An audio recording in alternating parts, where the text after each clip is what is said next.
Assalamualaikum warahmatullahi wabarakatuh. Bertemu lagi dengan saya Mira Tirman, NIM E 2019-2209, Prodi Ekonomi Syariah, Fakultas Ekonomi dan Bisnis Islam, Kampus Institut Agama Islam Jember.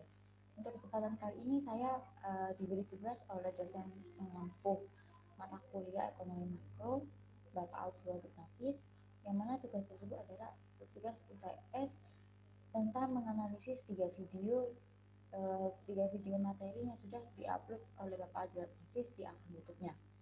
Oke, untuk analisis yang pertama, saya akan membahas tentang konsep dasar ekonomi Islam. Nah, sebelum kita mempelajari ekonomi Islam itu lebih lanjut, kita itu pertama akan disuguhkan dengan yang namanya pengenalan ekonomi Islam, seperti atau bisa disebut juga kita itu akan membahas tentang konsep dasar ekonomi Islam yang pertama. Konsep dasar ilmu ekonomi Islam itu sendiri, kita itu akan membahas tentang definisi ilmu ekonomi, definisi ekonomi Islam. Jadi definisi ilmu ekonomi dan juga definisi ekonomi Islam itu juga berbeda. Makanya di dalam video Bapak Abdul Hafiz itu juga dibahas. Yang kedua, perbedaan antara ekonomi Islam, kapitalis dan sosialis. Ada 5 perbedaan antara ekonomi Islam kapitalis, ekonomi Islam dan juga ekonomi sosialis. Selanjutnya, kita itu akan membahas tentang sumber hukum ekonomi Islam itu sendiri yang mencakup 4 poin. Selanjutnya, kita itu akan dibahaskan atau dijelaskan tentang dasar-dasar ekonomi Islam, prinsip-prinsip ekonomi Islam yang bebas dari makrifnya seperti maisir, horor, dan juga riba. Untuk analisis yang kedua, saya mengambil dari video tentang pendapatan nasional. Pendapatan nasional.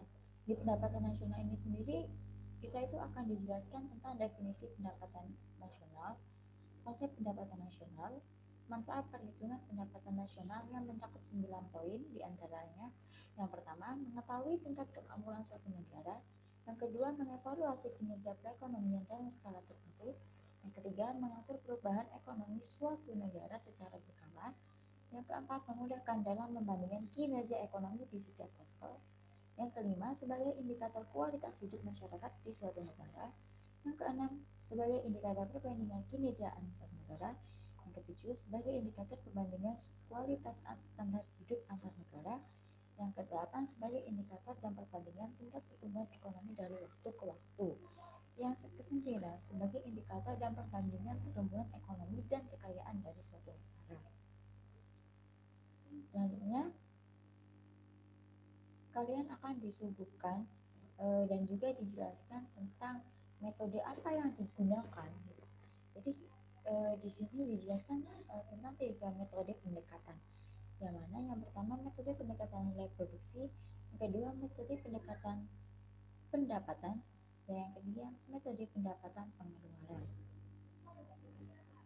Dan selanjutnya kalian akan dijelaskan tentang pendapatan nasional dalam perspektif ekonomi Islam.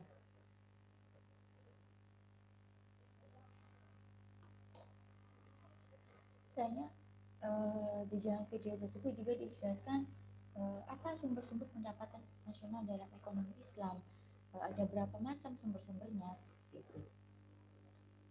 Dan ini analisis saya yang ketiga tentang pengangguran dalam perspektif ekonomi Islam.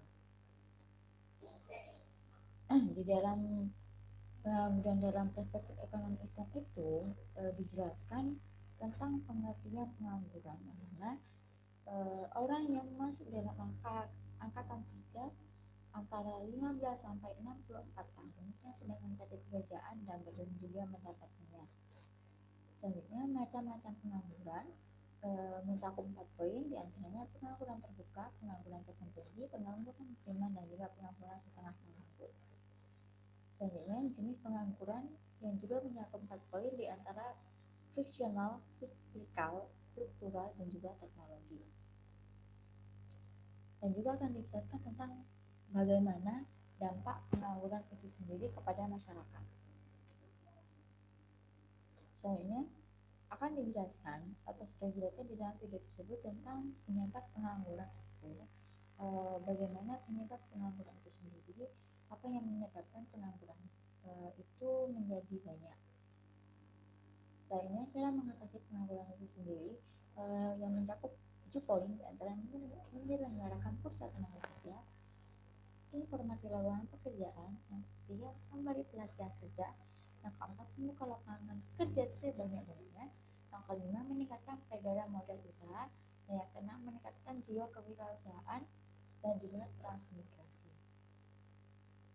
Di sini juga ada pembahasan tentang pengangguran dalam ekonomi Islam yang mencakup 2 poin, diantaranya pengangguran jabariyah atau terpaksa, pengangguran khilafiyah atau pilihan. Dan di video ini, di dalam video Alilat Nafis tentang pengangguran itu dijelaskan juga tentang solusi pengangguran dalam perspektif ekonomi Islam. Dan untuk analisis yang pertama, saya lupa untuk menyebutkan salah satunya. Di analisis yang pertama tentang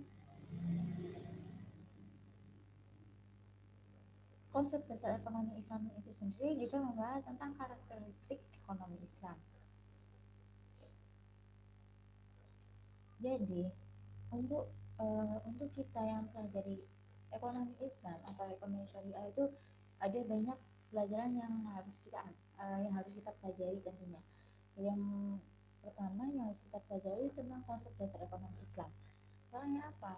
Konsep dasar ekonomi Islam sendiri bisa dibilang juga pengenalan buat kita tentang ilmu ekonomi Islam. Sekian analisis dari saya. Apabila ada kata-kata saya yang kurang berkenan, saya mohon maaf. Wassalamualaikum warahmatullahi wabarakatuh.